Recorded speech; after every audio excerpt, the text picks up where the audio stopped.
10 things you may or may not have known about the movie Seven, the legendary movie. Now, guys, before we get into the top 10 here, there's some weird things about, like, me personally, I love this movie. I think it's an absolute classic. If you've never seen it, you need to go see it.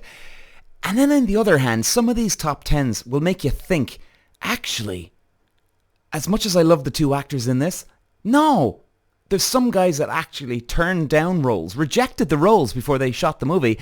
And actually, I'm screaming at the TV going, oh my God, I want those guys in it. Because it would have been a completely different movie. But anyway, this is really cool, guys. Check these out. We're going to start off with one creepy one.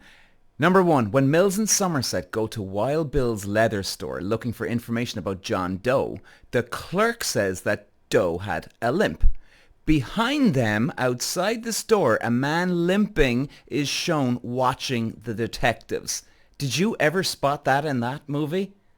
Oh, Jesus. Number 2, Brad Pitt fell while filming the scene in which Mills chases John Doe in the rain. Pitt's arm went through a car windshield, requiring surgery. The accident was worked into the script. Coincidentally, the original script called for Detective Mills to be injured during the sequence. Well, they got their wish. Number 3, Brad Pitt bought his own ties for the movie. He wanted Mills to have poor fashion sense. Well, look, I've no interest in men, but I mean, that guy's a good-looking guy. I thought he looked great, in fairness to him. But, really? Don't detectives dress that way anyway?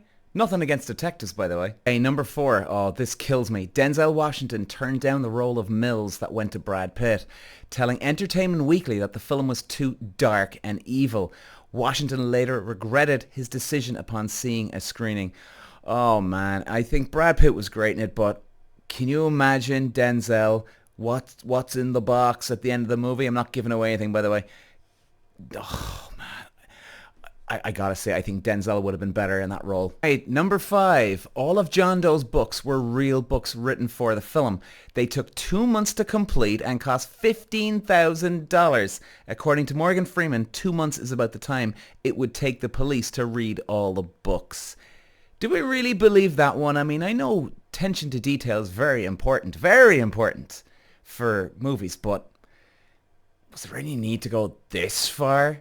Hey, but then again, some people are, freaks when it comes to this type of thing, and if they did, well done to them. Number 6, if you've seen Training Day, this is very cool. The dinner that Somerset and Tracy meet is at the same diner that Denzel Washington and Ethan Hawke meet at in Training Day. In fact, they meet in the booths right next to each other. It's the Quality Coffee Shop in downtown L.A.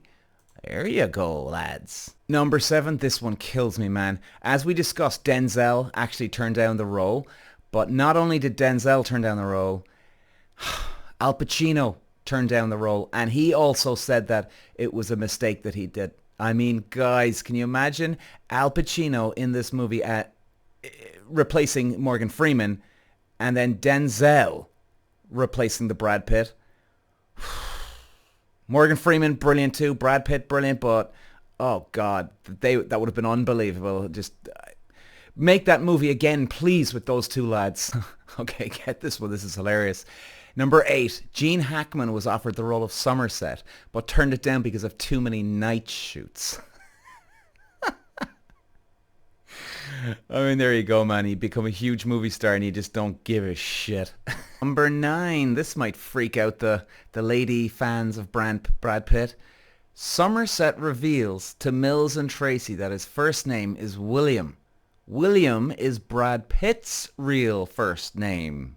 Did you know that when you put on your socks this morning, huh? And number 10, the last one. And guys, look away now, spoiler alert, and come back to it afterwards. And we go. Kevin Spacey was originally passed over for the role of John Doe during the auditioning phase. According to Spacey, he later received a frantic call from producer Arnold 2 days before Christmas begging him to fly back to LA to shoot the movie. Apparently, the actor who was cast in the role had just been fired by David Fincher due to creative differences. So guys and girls, that's the top 10. So guys, you know, if you've seen the movie and it creeps you out, or you even might want to go watch it again, or if you've heard about this movie and you've never seen it because it sounds creepy, it is creepy. But listen, this is a classic movie. It really, truly is. That's the great thing about some of these movies. Old school classic movies. No special effects, no CGI, none of the crap that you see, you know, these days. Pure acting. Brad Pitt, brilliant. Morgan Freeman, brilliant. Other actors, brilliant. I obviously don't want to spoil anything.